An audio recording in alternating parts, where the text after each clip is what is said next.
हम लोग इस वीडियो में रेडियो सक्रिय तत्व का औसत या माध्य आयु काल पढ़ेंगे। सबसे पहले हम इसको बता दें कि इसे टाउ से सूचित किया जाता है और आप इसको कैसे निकालेंगे। तो किसी का औसत आयु काल मतलब टाउ निकालना होगा तो सबसे पहले आप उसका पूर्ण जीवन काल पता करेंगे। पूर्ण जीवन काल में अगर आप प्रारंभ में लिए गए कुल परमाणु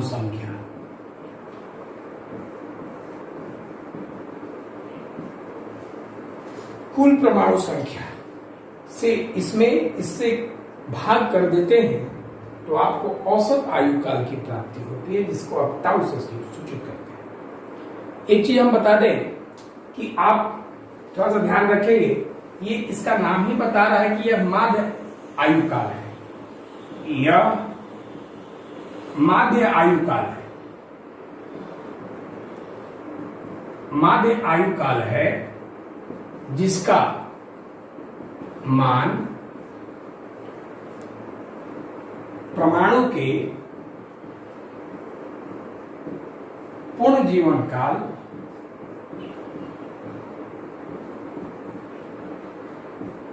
प्रति इकाई बटा को प्रति इकाई कहते हैं। प्रति इकाई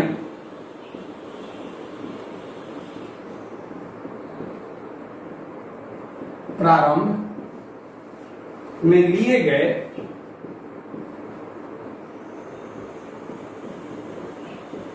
कुल परमाणु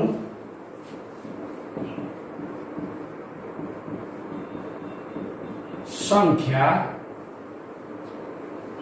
के बराबर होता है। तरफ छोड़ के इसे टाउ द्वारा सूचित किया जाता है।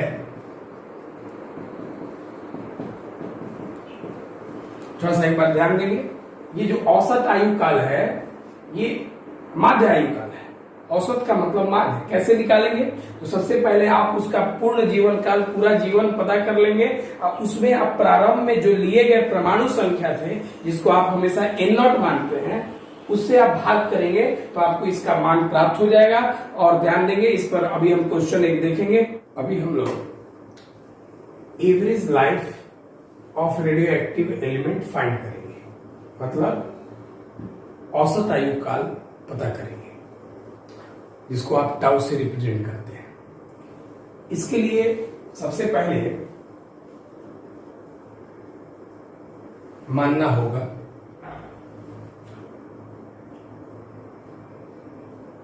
N0 is equal to initial number of atom taken in the sample। N0 जो है प्रारंभ में लिया गया कुल परमाणु का संख्या है। Initial total number of atom, प्रारंभ में लिया गया कुल परमाणु संख्या N0 है। अब ये प्रारंभ की बात कर रहे हैं, जो पूरा है प्रारंभ में लिया गया कुल परमाणु संख्या। तो अब ये N0, इसको बनाने के लिए थोड़ा सा ध्यान दीजिएगा। दो फॉर्मूला भी आपको याद होना चाहिए। मैथ में इंटीग्रेशन में फॉर्मूला पढ़ना है। इंटीग्रेशन u v dt ऐसा लिखा रहे तो इसमें एक फर्स्ट फंक्शन होता है, सेकंड फंक्शन होता है। अब ये कैसे करेंगे? तो फर्स्ट फंक्शन को लिख लेते हैं, सेकंड फंक्शन का इंटीग्रेशन माइनस इंटीग्रेशन का sign, differentiation of first function, फिर इंटीग्रेशन दूसरे फंक्शन का ब्रैकेट बंद करके dt लिख देंगे। ये फॉर्मूला है। दो फंक्शन अगर आपको प्रोडक्ट में मिल जाए गुना में, तो पहला फंक्शन लिख के दूसरे का इंटीग्रेशन करेंगे, माइनस इंटीग्रेशन का साइन देके पहले का डिफरेंशिएशन इंटीग्रेशन का साइन देके दूसरे का करेंगे अब ब्रैकेट बंद करके dt लिख देंगे, ये पहले वाले इंटीग्रेशन के, ये फॉर्मूला पे सेट करेंगे। उसके बाद एक और चीज जानना है, अगर कोई फंक्शन दिया हो a से b इंटीग्रेशन में fx dx, ये प्रॉपर्टीज है, ये दोनों आपको मैथ में पढ़ना है। और यहाँ पे अगर निगेटिव साइन दिया है तो इसके साइन को अपोजिट करने के लिए लिमिट बदल देते हैं। मतलब ये माइनस में है तो अगर आप इंटीग्रेशन a से b दिया है तो ये b से a कर देंगे उल्टा, इसका साइन निगेटिव से पॉजिटिव हो जाएगा। और ये हुआ fx dx, बाकी सब उसी तरह से लिखेंगे। तो ये दोनों फॉर्मूला को याद रखना होगा, ये दोनों फॉर्मूला का यूज आपको करना है, ध्यान से समझेंगे। अब इसमें n नोट जो है प्रारंभ में लिया गया, आपको शुरू में लिया गया, एटम है, टोटल एटम। अब इसके बाद अब आप थोड़ा सा ध्यान देंगे, एक एटम का डिसइंटीग्रेट होने में, एक एटम को नष्ट होने में रेडियो एक्टिविटी के लिए मान लिए टाइम लगा t, ये टाइम t लगा। अगर एक एटम को खत्म होने के लिए टाइम t लगता है तो दो एटम के लिए 2 इंटू टी, 3 के लिए 3 से गुना करेंगे टाइम में। तो उसी तरह से एक डीएन एटम को खत्म करने के लिए कितना टाइम लगेगा, t इंटू डीएन। ये स्मॉल एटम है, स्मॉल नंबर ऑफ एटम है, और इस स्मॉल नंबर ऑफ एटम को खत्म करने में ये जो टाइम लग रहा है ये टाइम है। तो ये डीएन एटम को खत्म करने के लिए टी इंटू डीएन टाइम लगा, चाहे जो भी टाइम है। इसमें इस टाइम में स्मॉल एटम खत्म होता है। जैसे अभी हमने कहा क्या, ये रफ का पार्ट है, time to disintegrate DN atom, मैं डीएन परमाणु के क्षय का समय, नष्ट होने का समय कितना, टी इंटू डीएन, डीएन परमाणु के क्षय का समय। जो हिंदी मीडियम वाले होंगे सुन के लिख लेंगे। तो अब ये ध्यान से समझेंगे बात को अच्छी तरह से। तो ये टाइम है, इस टाइम में ये DN small number of atom, small atom का डिसइंटीग्रेशन हुआ, मतलब छोटे परमाणु संख्या का क्षय हुआ, खत्म हुआ। ये छोटा परमाणु, चाहे जो भी टाइम ये है, जिस प्रकार का भी टाइम है, ये टाइम है ये। तो आपको वो क्या चाहिए, यहां जब टाउ आप लेते हैं तो टाउ में लिखते हैं क्या, total life of all atom divide by initial total number of atom.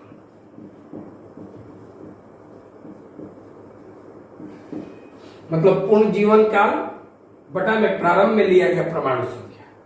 तो अब देखिए, ये तो जीवन काल मतलब ये टाइम है, टोटल लाइफ कहने का मतलब है कि ये टाइम है। तो इसमें तो आपने डीएन ही एटम खत्म किया, इसमें जो टाइम है ये, लेकिन इस टाइम में आपने छोटा परमाणु का ही नष्ट किया। तो आपको पूरे परमाणु को नष्ट करना है, तो छोटे के लिए ये टाइम है, मतलब ये छोटे परमाणु के नष्ट करने के लिए ये टाइम है। तो पूरे परमाणु को नष्ट करने के लिए, तो छोटे के लिए तो छोटा है, बड़ा करने के लिए आप इंटीग्रेशन करेंगे। तो पूरे परमाणु को नष्ट करने के लिए, मतलब बड़ा करने के लिए, डीएन बड़ा करने के लिए आपका ये टाइम निकल रहा है। तो अब ये बड़ा कर रहे हैं, डी किसके साथ है, एन के साथ है, नंबर के साथ है, संख्या के साथ। तो पूरा परमाणु नष्ट करना है। तो पूरा परमाणु कितना था, एन नॉट, मतलब आपको 0 से लेके कहां तक नष्ट करना है, एन नॉट। तो ये पूरा खत्म हो जाएगा।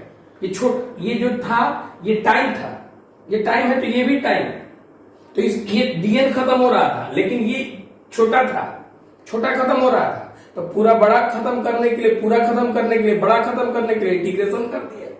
छोटा से बड़ा करने के लिए इंटीग्रेशन समाकलन करते हैं तो कितना खत्म करना है भाई, तो पूरा खत्म करना है। क्यों? क्योंकि टोटल लाइफ चाहिए।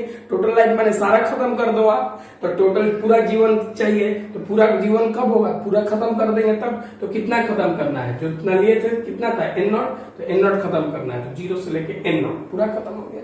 तो ये आपका टोटल लाइफ में है, total life of all atom, मतलब पूर्ण जीवन काल कुल परमाणु के।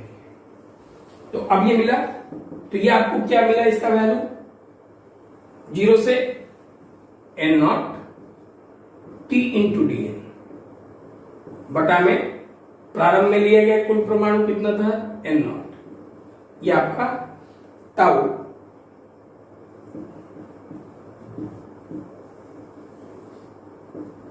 ये आपका पहला समीकरण हो गया, जिसको लेके अभी हम लोग आगे बढ़ेंगे। तो थोड़ा सा ध्यान देंगे। जैसे आपको कुछ दिन पहले हमने बताया था रेट का वैल्यू होता है -dn/dt, लेकिन आपको यह भी मालूम है कि rate is directly proportional to n। Proportional हटाएंगे तो कांस्टेंट लगता था लेमडा इंटू n, और इस रेट का जो वैल्यू है आप यहां रख सकते हैं।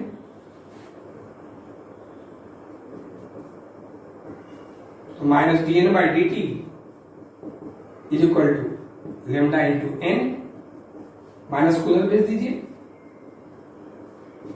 dn/dt is equal to minus lambda into n। तो dn का वैल्यू निकाल लो आप, minus lambda into n into dt। इसको मान लीजिए आप इक्वेशन 2, समीकरण 2।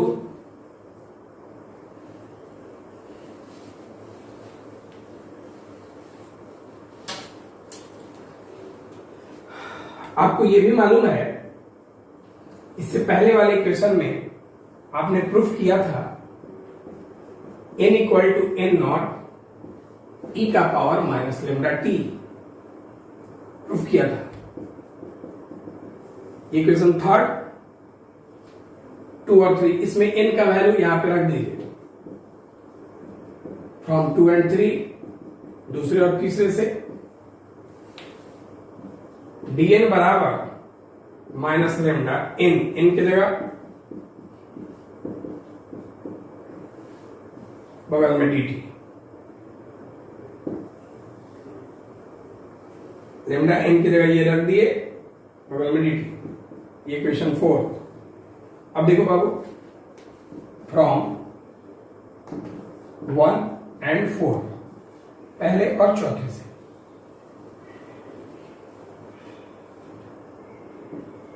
Tau is equal to t into dn का वैल्यू ये माइनस लेमडा n0 e का power minus lambda T into dt। Integration, अब इंटीग्रेशन का लिमिट देना है। अच्छा, लिमिट देंगे डिवाइड बाई n0।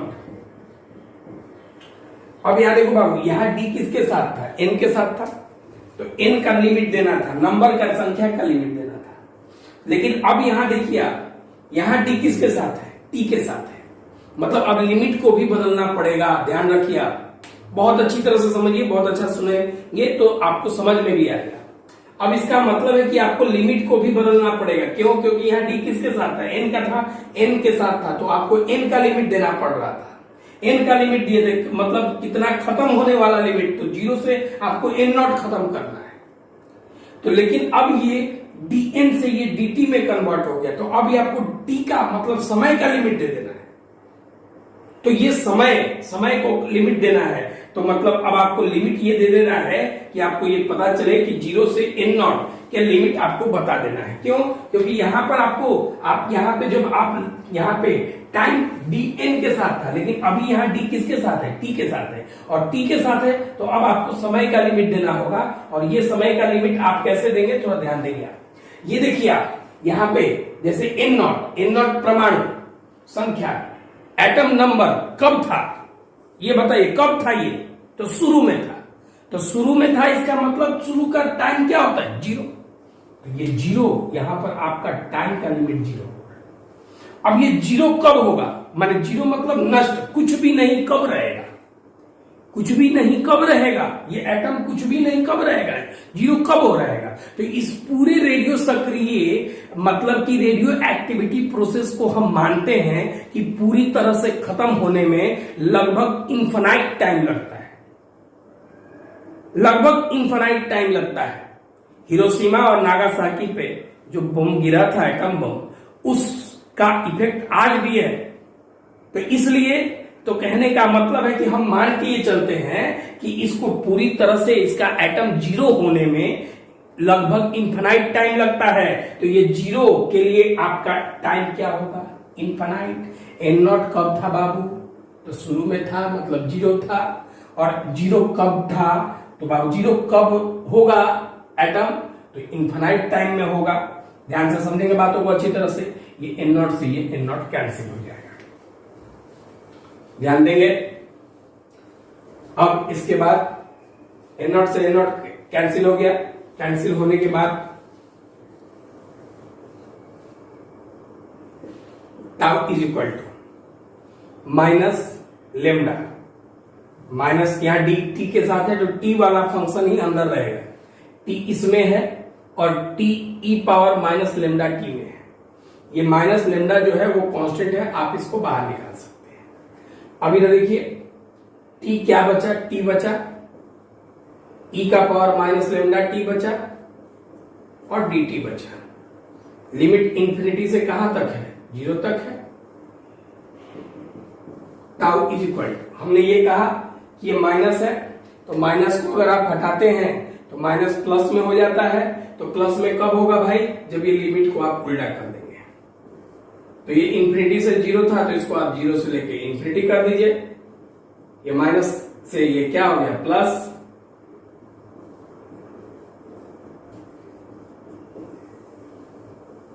ये मिला टाउ। अब इसके बाद ध्यान देंगे आप,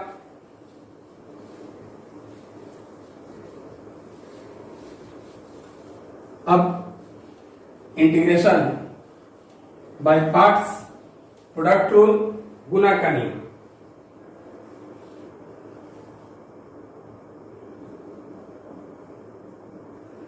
tau is equal to lambda. अब उसमें फर्स्ट फंक्शन टी है,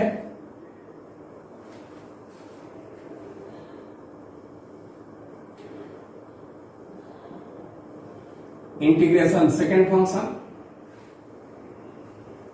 माइनस, यहां डी टी लिख देंगे, integration differentiation of first function, integration second function, bracket यहां से यहां तक, बाहर में dt। ये फॉर्मूला था। और इसका लिमिट कहां से कहां तक है? जीरो से इंफिनिटी। तो आप ये जीरो से इंफिनिटी लिख लीजिए।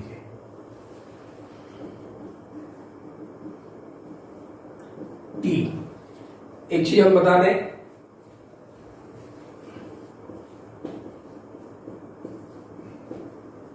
ई power minus lambda T D T का इंटीग्रेशन अगर आप करते हैं तो इसका integration E power minus lambda T divide by minus lambda होगा। ये आपको ध्यान में रखना है। E power minus lambda T का इंटीग्रेशन का फॉर्मूला ई का power minus lambda T divide by minus lambda होगा। ये माइनस लेमडा जो है ये लेमडा टी के साथ, ये जो लेमडा टी में माइनस लेमडा से इसमें डिवाइड लग जाता है।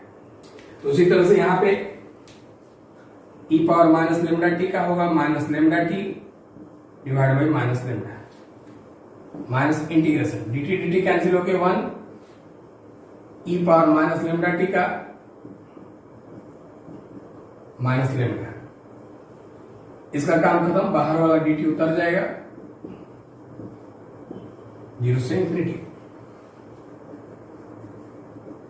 लेमडा है, ऐसा करते हैं, यहां माइनस लेमडा है, इसमें भी माइनस लेमडा है, कॉमन ले लेते हैं। लेमडा डिवाइड बाई नीचे से minus lambda T into E power minus lambda T minus, ये तो बाहर निकल गया है, 1 से इंटू करेंगे कोई फर्क नहीं पड़ेगा,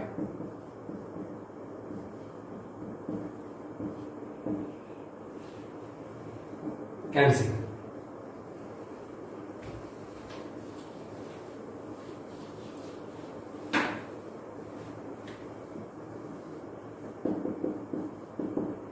यहां कट के केवल -1 बचेगा,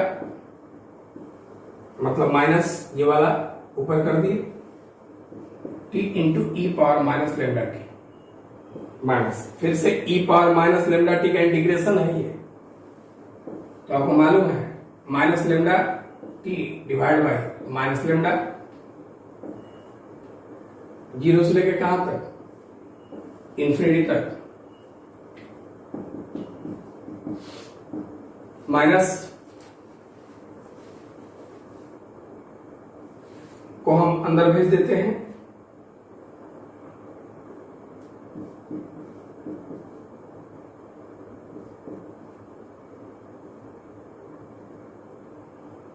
और ये जो माइनस माइनस प्लस, अब प्लस माइनस माइनस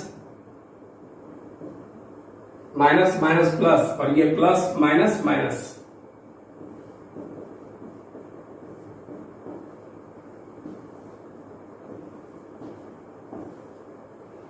ये 0 और इन्फिनिटी किसका लिमिट है, तो टाइम का लिमिट है, जहां जहां टाइम होगा वहां वहां ये लिमिट जाएगा, तो इसमें टाइम है कि नहीं है, तो यहां भी ये लिमिट आएगा, इसमें भी टाइम है, यहां भी ये लिमिट आएगा।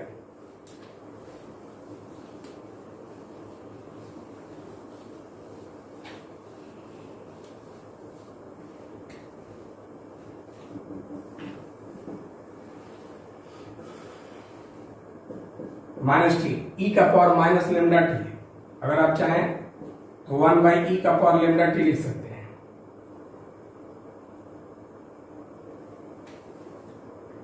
यहां ये माइनस नहीं रहेगा, और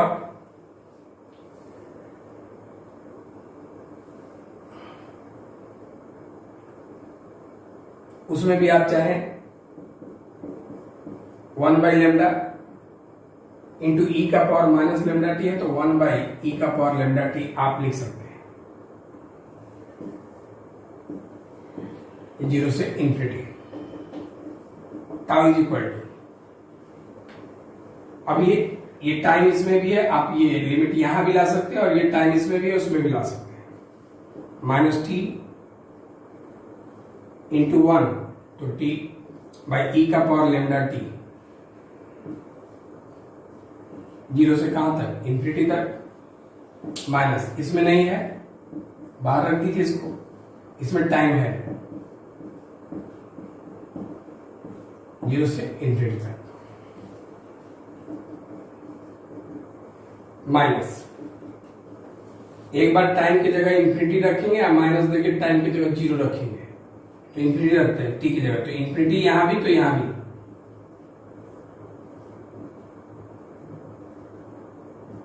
माइनस टी की जगह 0,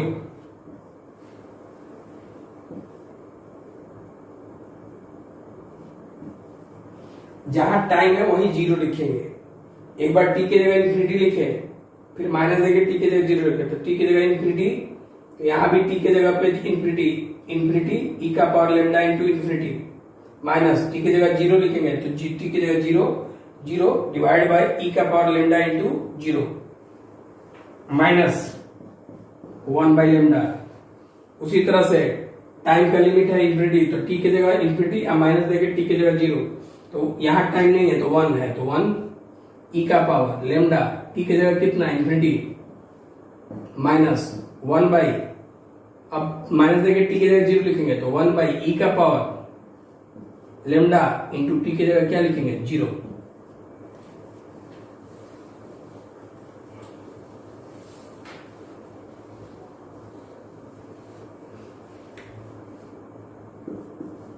tau is equal to minus, किसी चीज के नीचे अगर इंफिनिटी आ जाए तो वैल्यू 0 हो जाता है, माइनस 0 में किसी चीज से डिवाइड करें तो वैल्यू 0 हो जाता है, 1 बाई लेमडा, किसी चीज के नीचे इन्फिनिटी आ जाए तो वैल्यू 0 हो जाता है, -1/। अब यहां देखिए, यहां 0 के नीचे कुछ भी था तो 0 से किसी चीज में भाग करें तो 0 हो जाता है, लेकिन यहां पे क्या है, 1 है, बाई लेमडा इंटू 0 तो e का पावर 0, -0 0 0 -1/लेमडा, ये तो 0 खत्म है, -1 e का पावर 0, किसी चीज का पावर 0 तो वैल्यू 1 होता है, टाउ बराबर, ये खत्म, और ये माइनस माइनस प्लस 1/लेमडा। तो ये जो आपको मिला, क्या मिला, एवरेज जो एवरेज आपको लाइफ मिला रेडियो एक्टिविटी का, ये डिसइंटीग्रेशन कांस्टेंट के रेसिप्रोकल के बराबर है, व्युत्क्रम के बराबर है। मतलब average life is equal to the reciprocal of decay constant. मतलब औसत आयु काल रेडियो सक्रिय क्षय स्थिरांक के व्युत्क्रम के बराबर होता है। औसत आयु काल जो है, ये टाउ जो है, ये रेडियो सक्रिय क्षय डेल्टा लेमडा के व्युत्क्रम के बराबर है, यही इसका मतलब है। अब ये टाउ का वैल्यू मिला 1/लेमडा। लेकिन एक चीज और,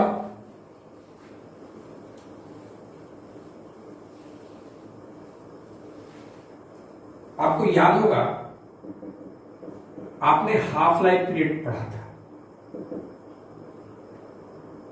जिसका वैल्यू आया था 0.693/लेमडा। अगर आप यहां से लेमडा का वैल्यू निकाले आप तो 0.693 डिवाइड बाई टी हाफ आ जाएगा। इसको यदि आप इक्वेशन शायद 4 तक हुआ था तो 5 मान लीजिए, और इसको हम 6 मान लेते हैं। तो from 5 and 6 tau is equal to 1/लेमडा। लेमडा की जगह 0.693 divide by T half. T half माने अर्ध आयु काल, half life period, 1 divide by 0.693 into ये टी हाफ ऊपर चला जाएगा, ये वैल्यू आ गया। तो इसको अगर आप शायद डिवाइड कीजिएगा तो 1.44 आएगा इंटू टी हाफ। मतलब ये जो एवरेज लाइफ है, ये हाफ लाइफ पीरियड के 1.44 टाइम्स के बराबर है। मतलब अर्ध आयु काल के 1.44 गुना के बराबर ये औसत आयु काल होता है रेडियो सक्रिय तत्व का। एक चीज ध्यान रखेंगे, आप लोग बारी बारी से हर वीडियो को देखिए, और किसी भी वीडियो को अगर देख रहे हैं तो इस वीडियो के डिस्क्रिप्शन बॉक्स में पीछे के सारे वीडियो का लिंक दिया हुआ है। आप वीडियो के नंबर के साथ ध्यान से देखते रहिए।